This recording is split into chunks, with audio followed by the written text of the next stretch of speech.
Au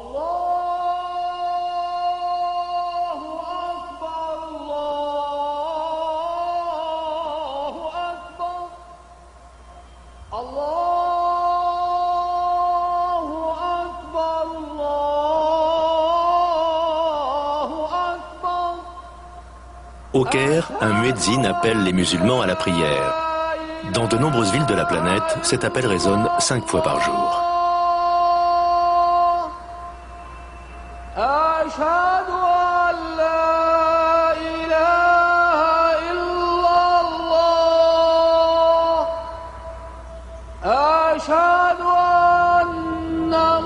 Près d'un quart de la population mondiale y répond, des fidèles unis par l'esprit persistant de l'islam.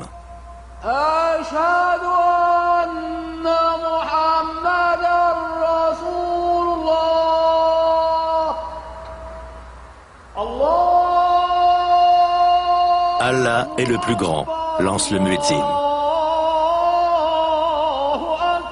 J'atteste qu'il n'est de vraie divinité qu'Allah. J'atteste que Mahomet est le messager d'Allah.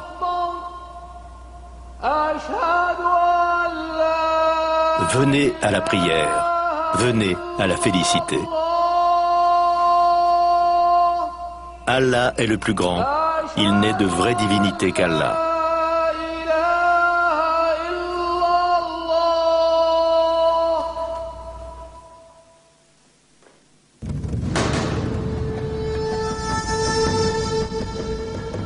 La civilisation islamique marque l'un des plus hauts sommets de l'humanité.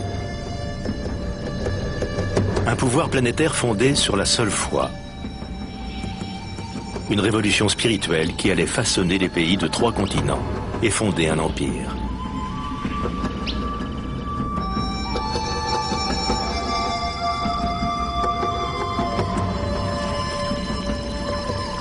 En Occident, un voile de peur et d'incompréhension a obscurci une bonne partie de l'histoire de l'islam. C'est oublier à quel point l'histoire cachée de cette religion et la civilisation occidentale s'interpénètrent.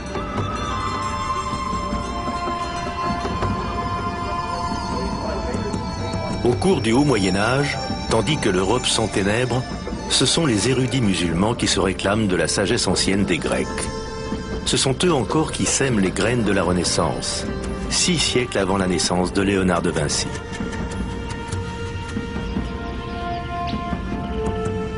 Des remèdes à nos maladies jusqu'au nombre qui nous servent à compter, la civilisation musulmane a façonné les cultures du monde entier.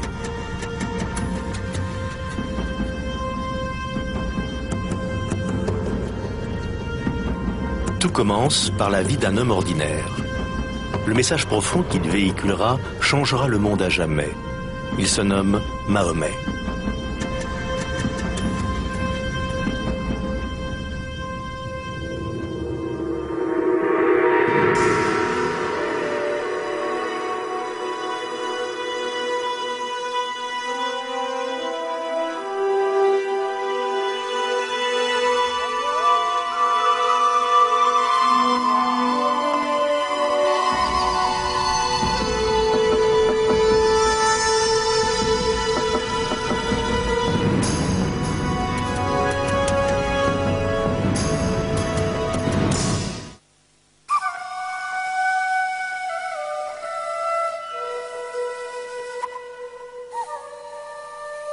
Aux yeux des musulmans, la vie de Mahomet est une histoire révérée. Ses mystères, comme ses certitudes, renvoient à des croyances tenues pour sacrées. Tout ce qu'on raconte au sujet du prophète dépend d'une mémoire transmise de siècle en siècle et de la sélection qui s'opère dans le temps. Il est donc très difficile d'extraire de ces différentes sources très louangeuses l'être humain ordinaire, l'homme qu'il fut.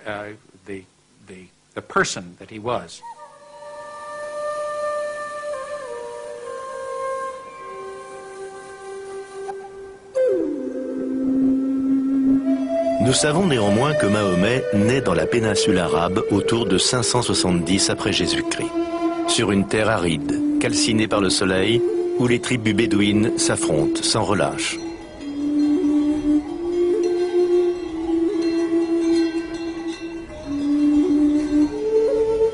Enfant, il connaît, grâce à ses parents, un avant-goût de la vie dans le désert.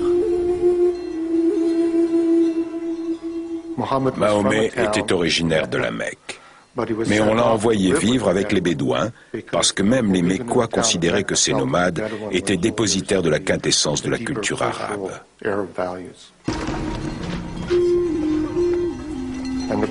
De leur côté, les Bédouins voyaient les citadins comme ceux qui s'étaient coupés de leurs racines culturelles arabes profondes. La poésie, l'élevage, toutes choses où eux excellaient.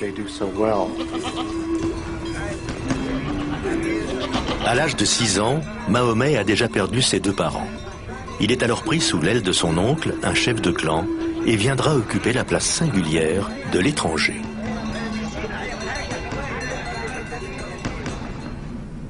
Il s'est retrouvé orphelin assez jeune et s'est mis à regarder tous les laissés pour compte avec une certaine sollicitude. Être sans père ni mère dans une société tribale où les relations claniques et familiales sont les clés de tout, la réussite, le statut, l'honneur, la dignité, c'était vivre une expérience de la marginalité, ce qui a bien entendu profondément marqué le jeune homme qu'il était.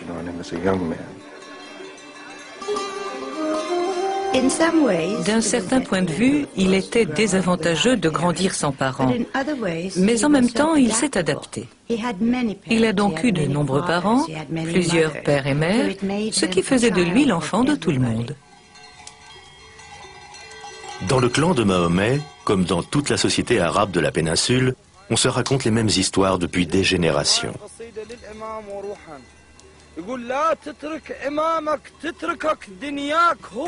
La civilisation pré-islamique était une culture à dominante orale. Un immense respect et une admiration entouraient ceux qui étaient capables de s'exprimer oralement, en particulier ceux qui savaient réciter de la poésie en toutes circonstances. Les poètes comptaient parmi les personnages les plus importants du groupe.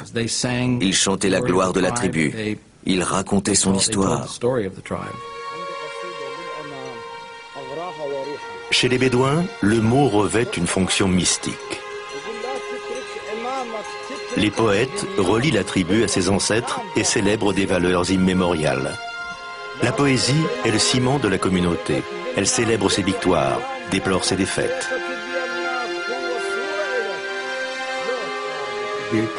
Les poèmes, comme ceux de Homère, exaltent un esprit d'héroïsme, tout en suggérant avec force les tragédies provoquées par les guerres tribales sans relâche, qui découlent de cet esprit.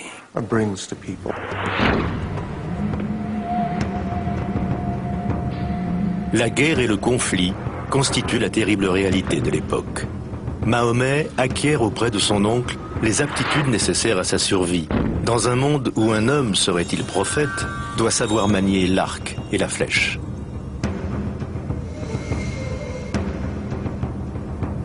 Dans un pays privé d'eau, exposé à la colère des éléments, une rivalité autour d'un puits peut donner lieu à des querelles sanglantes sur plusieurs générations.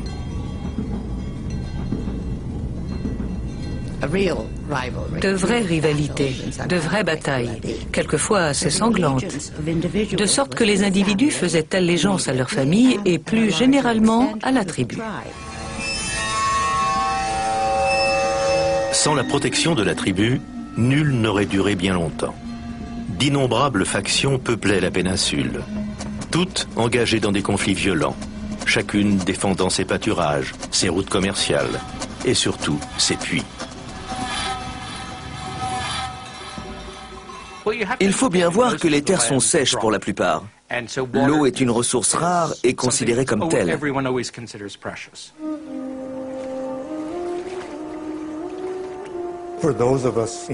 Pour nous qui vivons sous des climats plus humides, il est difficile de comprendre la symbolique attachée à l'eau par les sociétés du désert, qui ne connaissent qu'une ou deux pluies par an et pour lesquelles un peu d'eau sauve de la mort.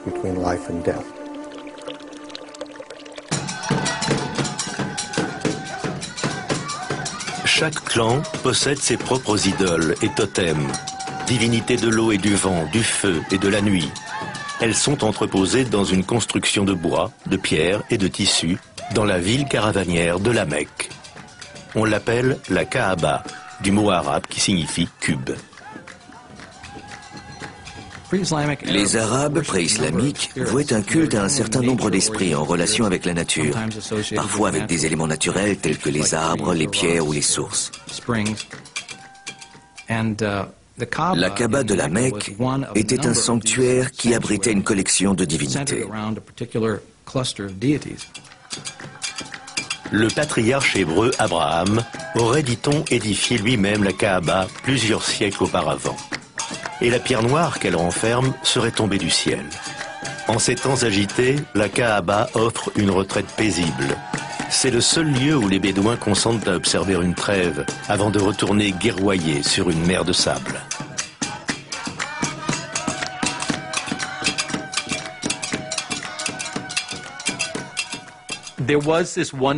Depuis les temps pré-islamiques, existait ce lieu central autour de la Kaaba, une enceinte sacrée où tout le monde devait déposer les armes. Ce qui facilitait le commerce, puisqu'on pouvait y acheter et y vendre des marchandises à l'abri des querelles.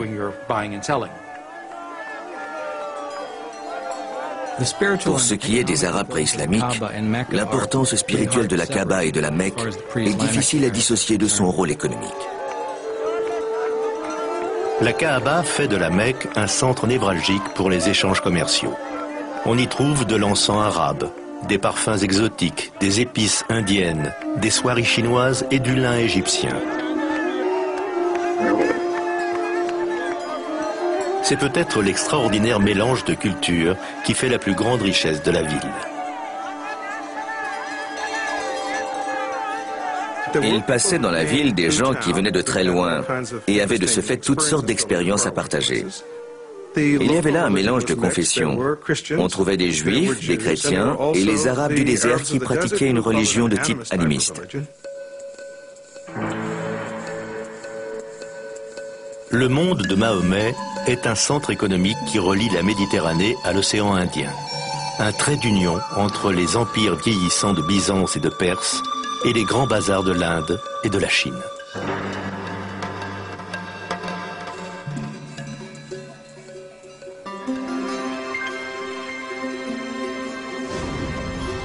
Mahomet devient marchand. Il fait même preuve d'une certaine habileté commerciale. À 25 ans, alors qu'il mène une caravane vers le nord à destination de la Syrie, ses qualités attirent sur lui l'attention de la propriétaire du chargement, une riche veuve du nom de Khadija. Elle s'éprend de lui et ils se marient.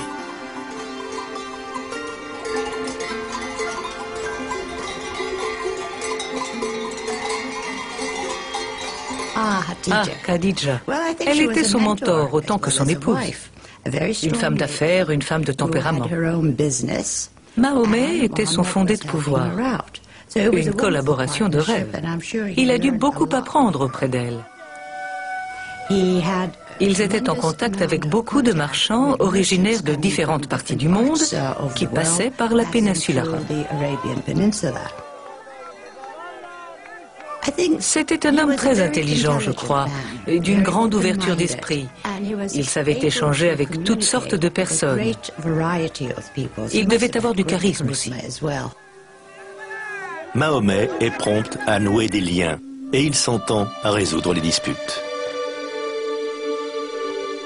Un jour, la Kaaba tombant en ruine, le problème surgit de savoir quel clan aurait l'insigne honneur de placer le Béthil au centre du temple. Mahomet donnera ici pour la première fois la preuve de son étonnant savoir-faire.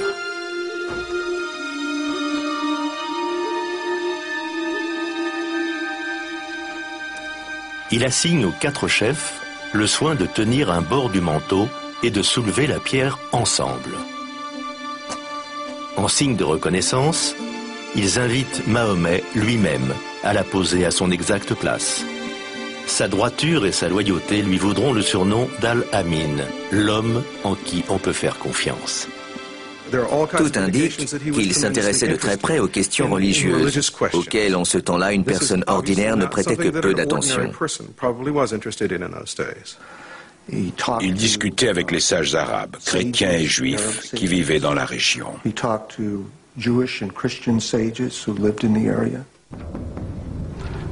Il avait l'habitude de se retirer sur une âpre colline, aux alentours de la Mecque, pour y méditer.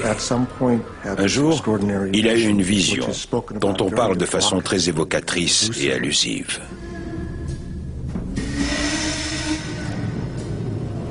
Dans une grotte, sur les hauteurs entourant la Mecque, Mahomet connaît une expérience qui décidera de toute sa vie.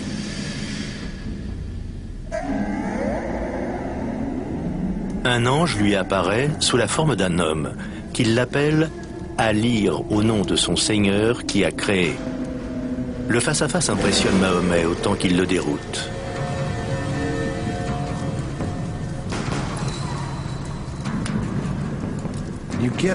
Voilà un être qui se perçoit comme un individu normal dans la société de son temps, en dépit d'une sensibilité très vive aux questions relevant de la justice sociale et du sens de l'existence, sans que ses amis l'associent pour autant à quelque miracle que ce soit.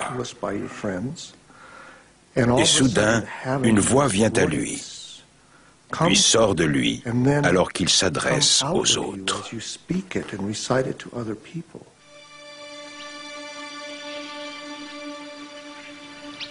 Ici débute pour Mahomet sa carrière de prophète.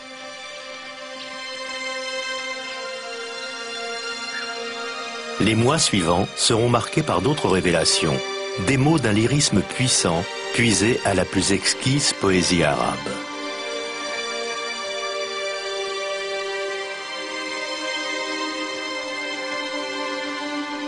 Mahomet doit porter aux siens un message, une proclamation simple mais radicale, qu'il n'y a qu'un seul Dieu.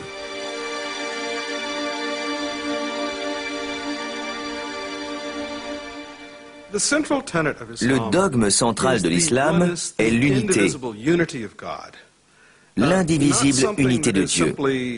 C'est non pas une simple formule, mais bien le concept le plus important. Par unité divine, on n'entend pas seulement l'existence d'un seul Dieu et la négation des autres divinités. Il s'agit de ne penser qu'à une seule chose. Dès lors, le prix qu'on attache aux possessions, au statut social, au pouvoir, relève de l'idolâtrie intellectuelle.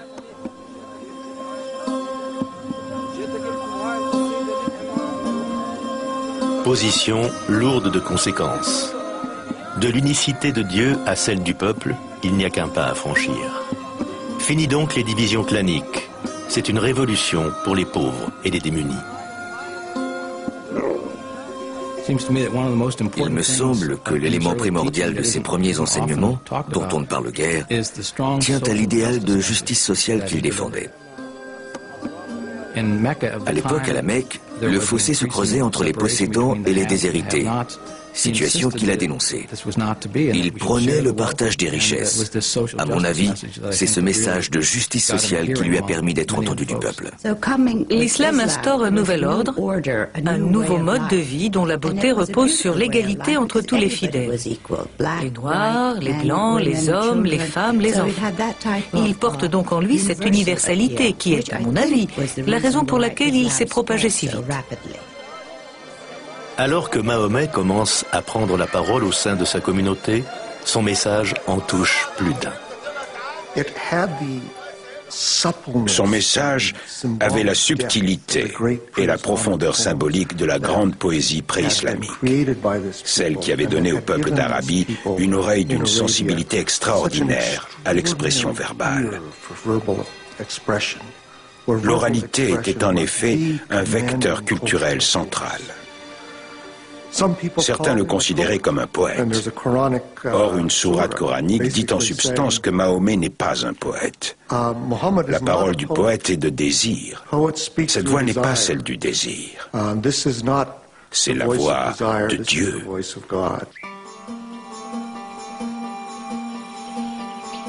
Les fidèles de Mahomet se multiplient. Ils s'appelleront les musulmans, terme qui désigne les soumis à Dieu. Ils entreprennent de préserver le message délivré par le prédicateur. Ce sera la naissance du Coran.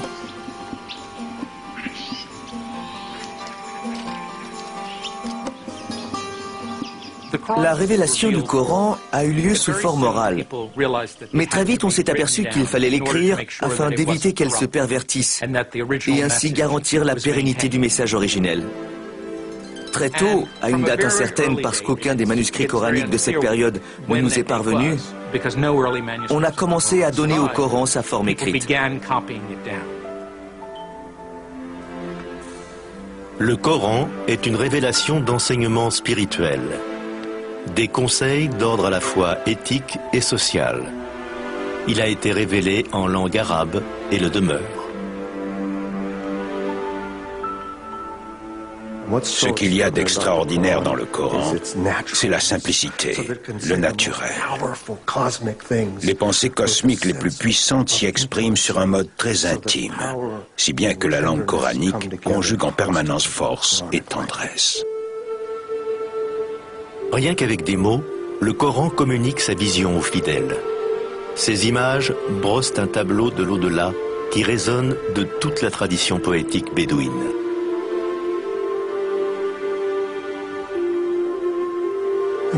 Imaginez-vous dans le désert, dans la poussière et l'éclat du soleil. Vous êtes enveloppé dans de longs vêtements, sans quoi le vent vous arracherait la peau du visage.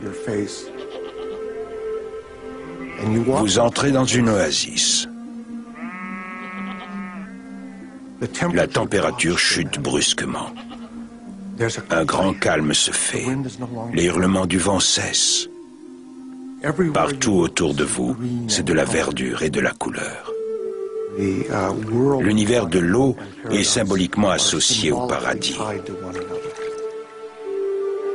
Ce que le Coran évoque en quelques mots brefs.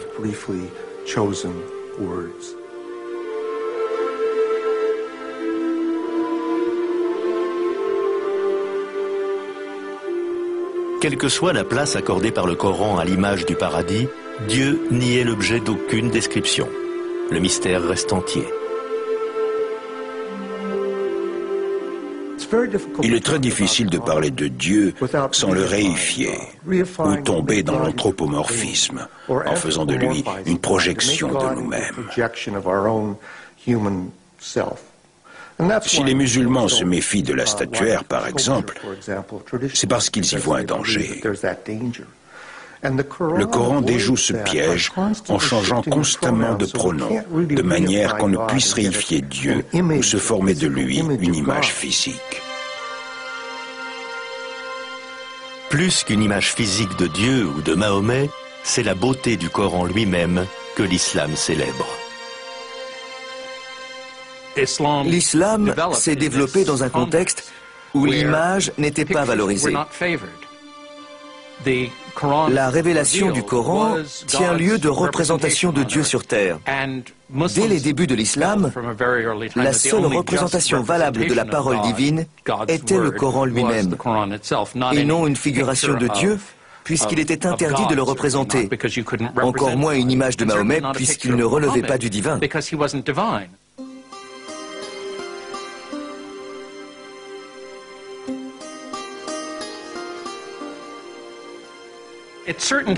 À certaines époques, on a cependant, ici et là, représenté le prophète. Mais il ne s'agit pas d'images religieuses, d'un saint ou de Dieu destinés au culte. Ce sont des représentations du personnage historique que fut Mahomet. On l'honore en le faisant figurer sur un fond d'un bleu très lumineux ou à proximité d'un nuage blanc. Mais c'est là tout ce qui le différencie des autres personnages de la scène. Ailleurs, il est représenté le visage recouvert d'un tissu blanc. Il y avait donc différentes approches à sa figuration. En tout état de cause, il ne s'agit jamais d'images de piété, on n'est pas supposé prier devant elles. Leur fonction est de nous en apprendre davantage sur l'histoire de la religion.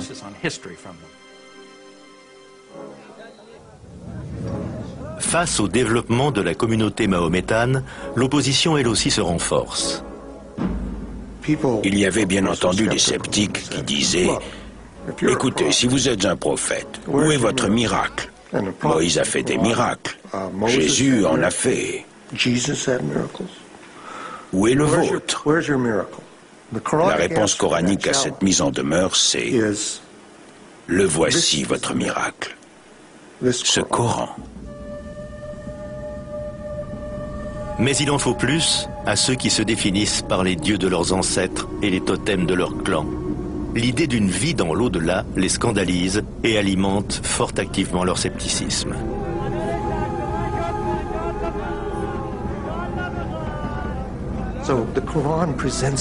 Le Coran fait état de ces doutes. Vous voulez dire qu'après ma mort, quand mon corps sera retourné aux éléments, qu'il se sera putréfié, je vais me reconstituer et revenir à la vie? De tous les messages coraniques, celui-ci paraissait au peuple d'Arabie le plus difficile à accréditer.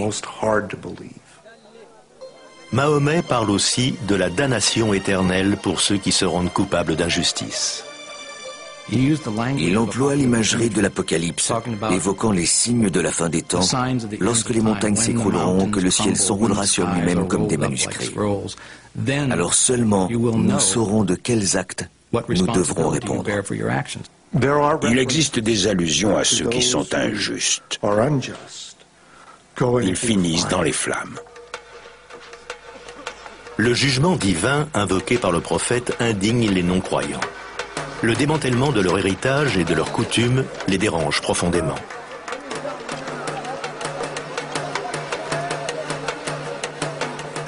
C'était une menace à plus d'un titre, une menace à l'ordre social, aux traditions ancestrales et à l'économie en raison de l'importance de la Kaaba de la Mecque où l'on allait en pèlerinage. Pendant que les adeptes de Mahomet se multiplient, l'organisation sociale de la cité caravanière commence à péricliter. Les affaires souffrent de la désertion des pèlerins et des commerçants, inquiets pour leur sécurité. Les chefs de clan décident de faire disparaître Mahomet et son message.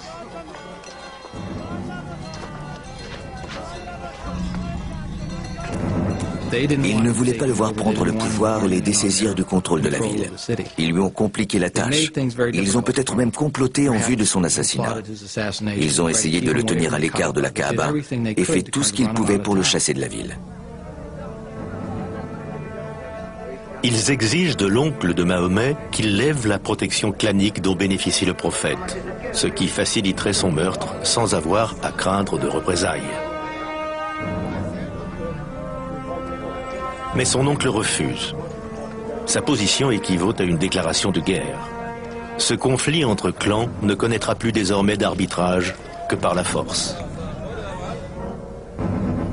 Mahomet est appelé à accomplir des choses extraordinaires, à mener les Bédouins à renier leurs dieux multiples, à désavouer leur père et à renoncer à la guerre tribale.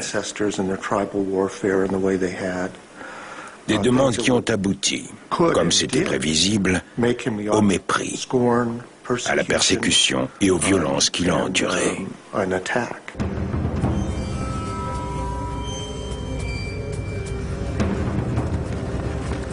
Les musulmans sont refoulés dans un faubourg étriqué de la ville et privés de vivres.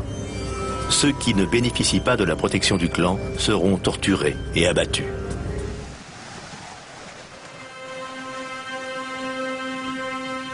En 619 après Jésus-Christ, l'oncle de Mahomet ainsi que sa femme Khadija s'éteignent. Il perd son premier amour et son seul protecteur, moment tant attendu par ses ennemis.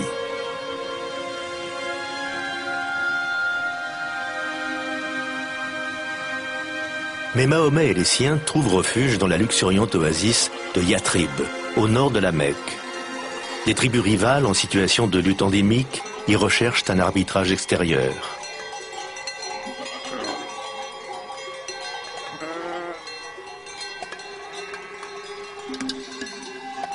Ils avaient entendu dire que Mahomet était un homme digne de confiance, qu'il avait des dons d'arbitrage, et ils se sont dit « faisons appel à ses services ». Ils l'ont donc invité.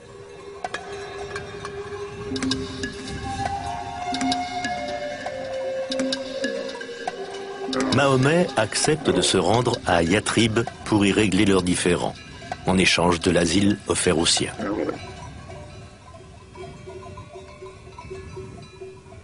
Les adhérents de Mahomet, quittant la ville de leurs ancêtres, de leurs familles et de leurs tribus, fournissent la preuve éclatante de leur dévouement.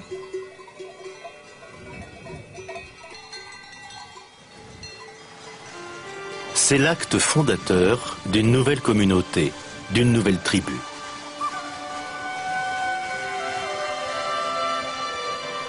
C'est donc la foi, et non plus les liens du sang, qui fédèrent ses membres.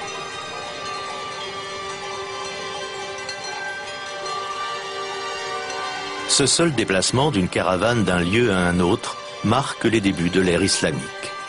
Ce voyage, migration spirituelle, mutation humaine et sociale, c'est la hijra, l'hégire.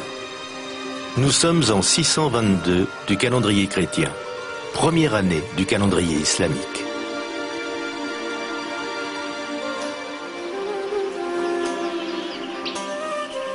Auprès des gens de Yathrib, le prophète ne fait que poursuivre sa mission, délivrer un message d'unité et de paix. À Médine, on lui a demandé d'incarner une figure salomonique, en arbitrant des tensions intertribales qui semblaient insolubles. Son intervention est couronnée de succès. Yathrib va changer de nom. Elle s'appellera désormais la cité du prophète, Madina an-Nabi, ou plus simplement Médine. À Médine, Mahomet avait pour mission de réconcilier ces groupes divers et variés, de tenter de forger une communauté de croyants en établissant entre eux une sorte d'harmonie. Au clan divisé de Médine, le prophète propose sa vision de la solidarité. Toutefois, tout en faisant rayonner l'islam, il ne s'oppose pas aux croyances des autres confessions.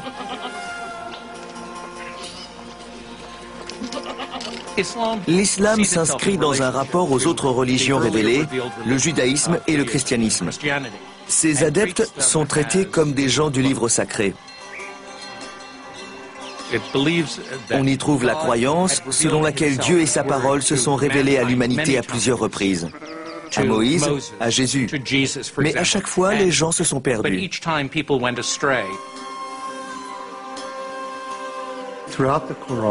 Tout le Coran atteste l'humanité de Mahomet, son humilité et l'extraordinaire défi que représente la mission dont l'investit cette révélation divine.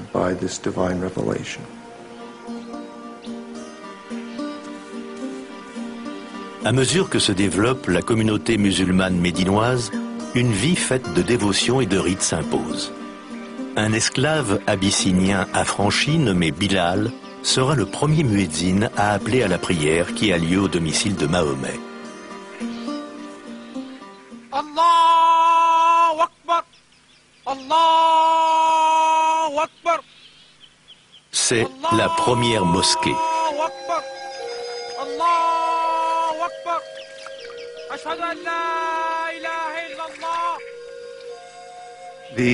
L'appel à la prière tient lieu de premier pilier de l'islam, à savoir l'affirmation de l'unité de Dieu. La ilaha illallah. Superbe phrase que les musulmans psalmodient inlassablement, en silence ou à haute voix, pour se remémorer l'unité de Dieu à laquelle nous devrions appliquer nos vies.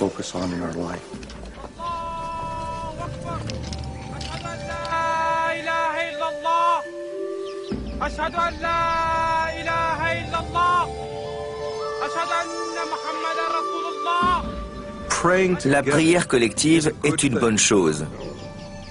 Elle cimente l'appartenance à un mouvement, à une organisation, une communauté.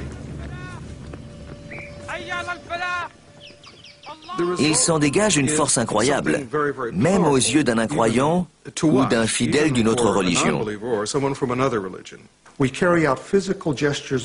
Dans le culte, on accomplit des gestes de prière qui unifient le corps, l'esprit et l'âme, au moment où l'on se prosterne et où la tête touche le sol en un point central. Existe-t-il un symbole plus fort que l'unité? Tandis qu'il vit à Médine, Mahomet reçoit, dit-on, une révélation commandant aux musulmans de prier tournée vers la Kaaba de la Mecque. Bien que remplie d'idoles païennes, elle reste le sanctuaire d'Abraham, le premier à avoir cru au Dieu unique. Pendant que l'islam priant regarde désormais vers le lieu mécois, son ennemi rallie un nombre croissant de recrues. Leur objectif, anéantir les musulmans.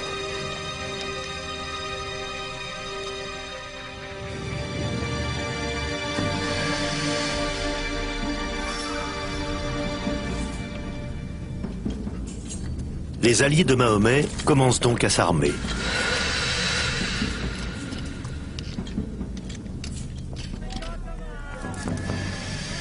Malgré leurs efforts de préparation, les musulmans sont en infériorité numérique et ne font pas le poids. Ils ne comptent que 313 combattants, pour la plupart des vieillards et des garçons mal armés de surcroît.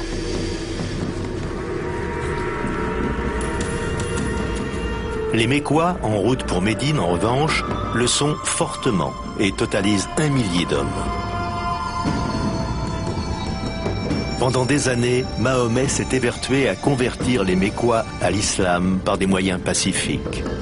L'heure est maintenant venue de prendre les armes.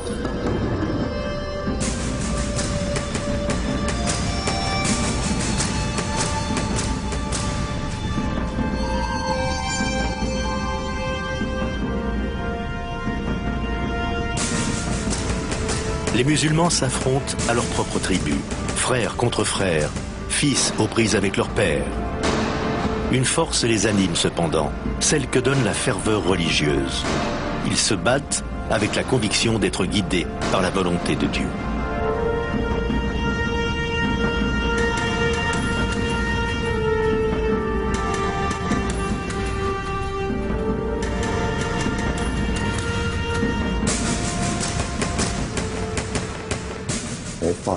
Ils ont livré 3 batailles très sanglantes.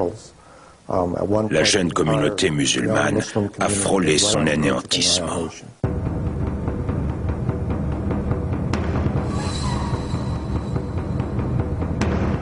Contre toute attente, pendant 3 ans, l'armée musulmane résiste.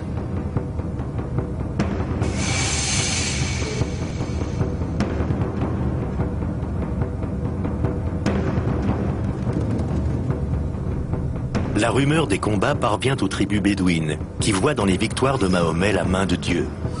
Un par un, les peuples du désert se rallient à sa cause. Ils viennent renforcer les rangs de l'armée musulmane. L'équilibre des forces commence à s'inverser.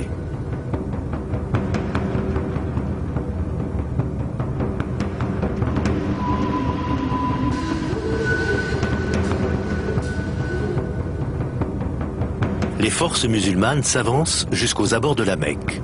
C'est un siège furieux qui durera près d'1 mois.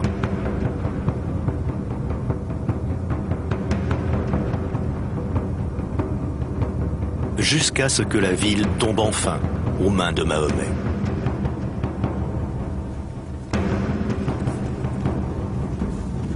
En 630 après Jésus-Christ, les Mécois, terrifiés, se préparent à subir l'assaut final.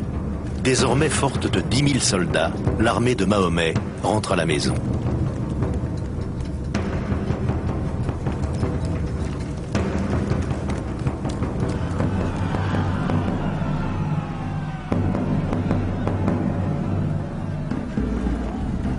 Les vaincus savent quel sort terrible les attend.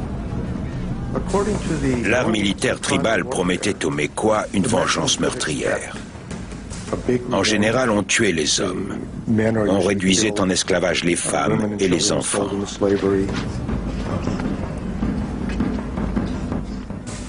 La pitié pour le vaincu n'existait guère dans les conflits intertribaux.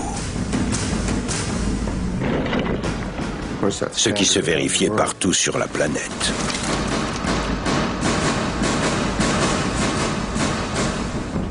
Toutefois, Mahomet réserve une surprise à la ville assiégée. Lorsqu'il est entré à la Mecque, loin de répandre un bain de sang, il a étreint les Mécois, ceux-là même qui avaient combattu contre lui pendant 3 ans et tenté de l'annihiler, ce qui déconcerte profondément les hommes de son entourage.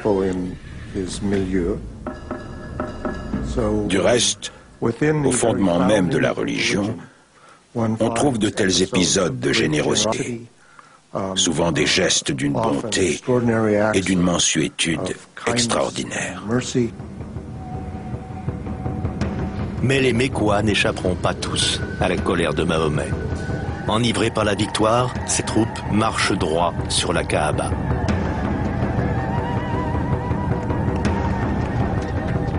Elles accomplissent 7 circumambulations autour du sanctuaire parmi ceux venus invoquer le secours de leurs idoles. Ce ne sont pourtant pas les païens eux-mêmes que Mahomet entend détruire, mais leur Dieu. À son signal, les dieux tutélaires de ses ancêtres sont réduits en poussière. L'entrée de Mahomet à la Mecque, puis au sanctuaire où il a détruit les idoles, revêt une importance culturelle et symbolique pour l'islam. En brisant les idoles, il faisait voler en éclats le système tribal, au sein duquel chaque tribu révérait sa propre divinité indépendante. C'est ce qui a choqué les Bédouins. On détruisait les dieux de leur père, en leur signifiant en un sens que leur père s'était trompé. C'est inaudible au sein d'une tradition où les relations au père et à la tribu sont essentielles. Cet acte iconoclaste est donc perçu comme une violence prophétique de même importance pour la tradition islamique que Moïse brisant les tables de la loi sur le mont Sinaï pour avoir pris conscience de l'idolâtrie de son peuple, ou que Jésus chassant les marchands du temple.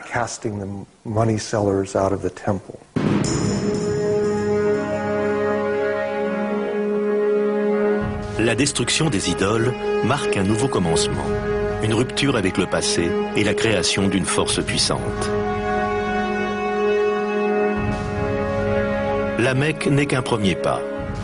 L'une après l'autre, les tribus de la péninsule vont devoir prendre le pli et s'unir sous la bannière de l'islam. Une communauté religieuse mondiale prend naissance par la convergence inouïe des circonstances historiques, d'une personnalité et d'une conviction.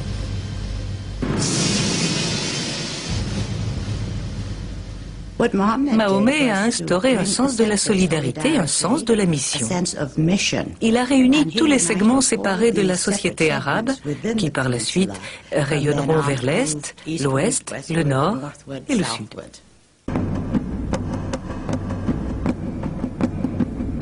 Les musulmans se tournent vers le nord, où ils pénètrent au Liban et dans la Syrie actuelle.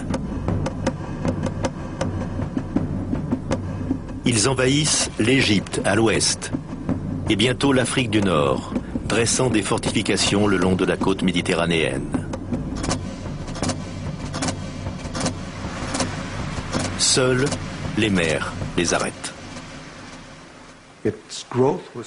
L'expansion est si rapide à partir de 622, première année du calendrier islamique, qu'en 50 ans, des hommes dont les pères avaient été chameliers gouvernaient à présent l'un des plus grands empires dans l'histoire mondiale. Au bout de 2 siècles, ils s'étendaient de l'Espagne à la Chine.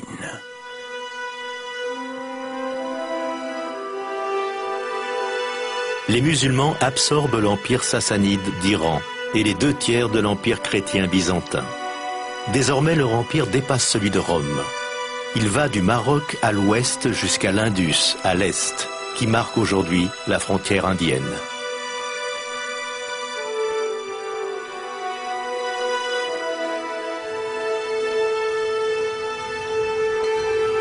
Comment une armée aussi modeste a-t-elle pu aussi aisément conquérir un tel territoire en si peu de temps ?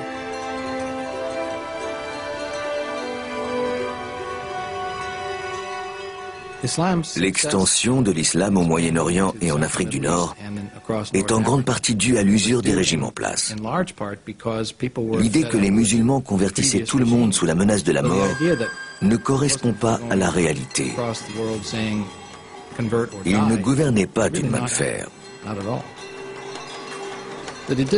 Il permettait au peuple conquis de conserver leur structure administrative, aux chrétiens et aux juifs d'observer leurs lois religieuses. Dans bien des cas, la présence du nouveau régime ne se faisait pas trop ressentir.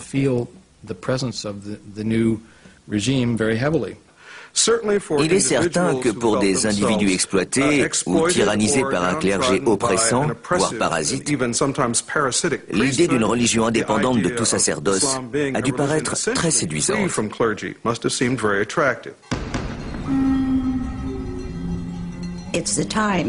C'est l'époque qui crée le mouvement, et parfois les hommes aussi.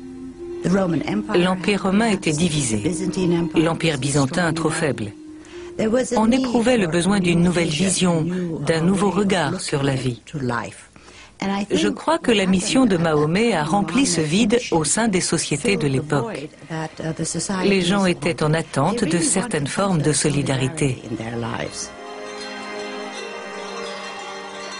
Les leçons du Coran qui ont tellement réussi aux musulmans médinois et mécois se répandent partout dans le monde.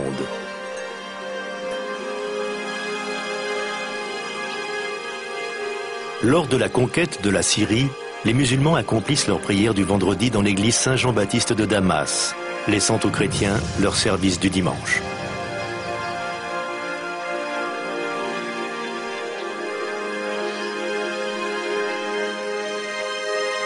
Côte à côte, les deux confessions, en paix, se partagent un même édifice.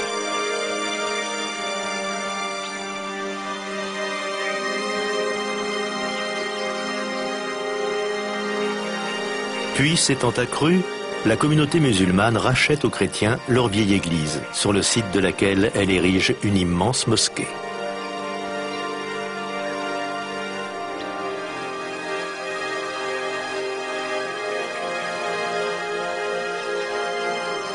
Des artisans byzantins l'ornent de mosaïques dorées représentant le paradis musulman.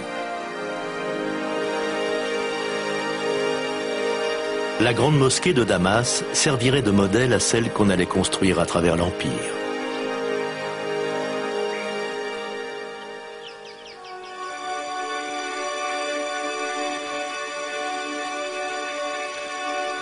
Les Arabes ont transformé les terres conquises, conservant, améliorant ou développant les infrastructures existantes. En Tunisie, à partir de ruines romaines, ils inventent un système d'assainissement des eaux ingénieux, se servant de la gravité pour séparer l'eau douce des sédiments. Ce système comprenait entre autres ces deux bassins qu'ils ont construits hors des fortifications. L'eau douce et propre se déversait dans le plus grand des deux bassins, où elle était alors distribuée par des canalisations dans la ville. Nous sommes ici plusieurs siècles avant qu'en Europe, on ait même songé à la possibilité d'installer l'eau courante.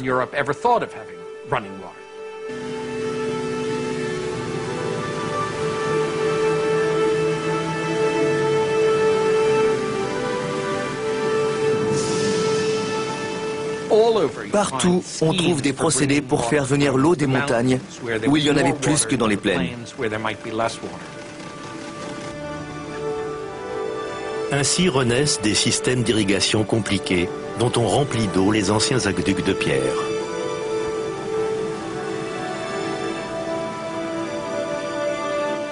L'agriculture prospère grâce à l'introduction dans la région méditerranéenne de denrées vitales comme le blé.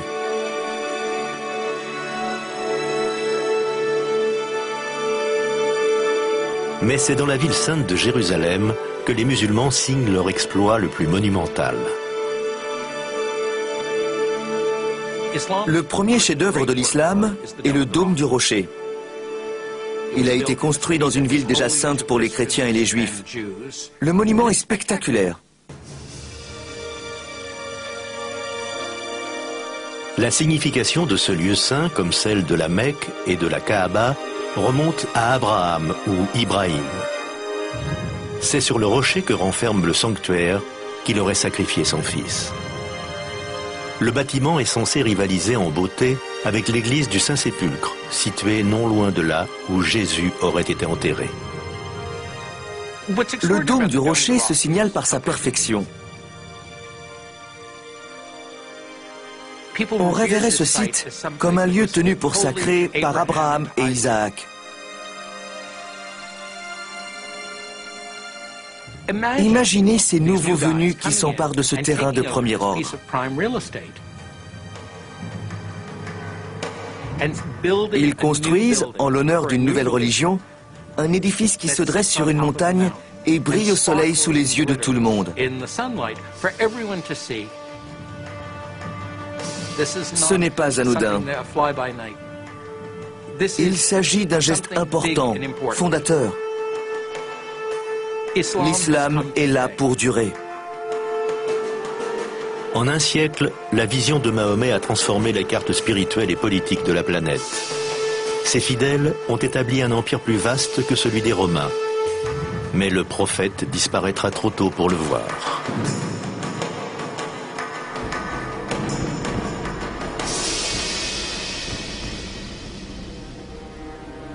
En 632 après Jésus-Christ, en cette 11e année du calendrier islamique, 2 ans seulement après la prise de la Mecque, il s'éteint.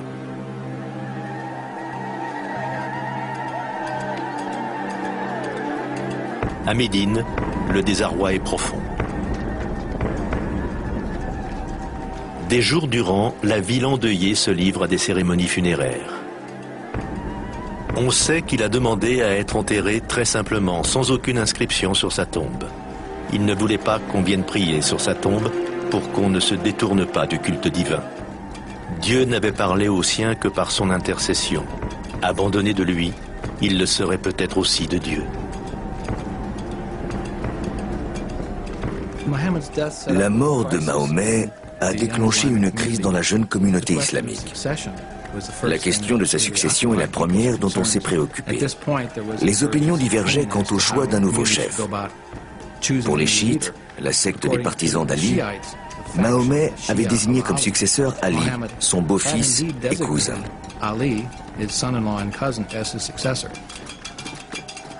Selon l'opinion qui a fini par l'emporter, celle des sunnites, Mahomet n'avait pas de son vivant choisi de successeur. Il s'était borné à dire « Quand je ne serai plus, choisissez l'un de vos pères parmi les aînés ». De la maison est sorti un homme qui allait lui succéder, Abou Bakr. Il s'est adressé aux autres et a déclaré « Si vous vénérez Mahomet, sachez qu'il est mort. Si vous vénérez Dieu, sachez qu'il est éternel. » Sa force et son influence profonde, l'islam l'attire du pouvoir fédérateur d'un Dieu unique, miséricordieux et compatissant, et d'un peuple soudé par une religion commune.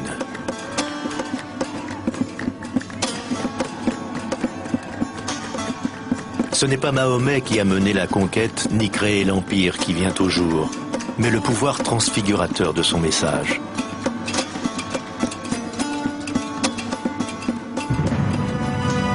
Il en jaillirait une source de savoir qui bouleverserait l'humanité, à mesure que l'islam étendrait loin sa sphère d'influence.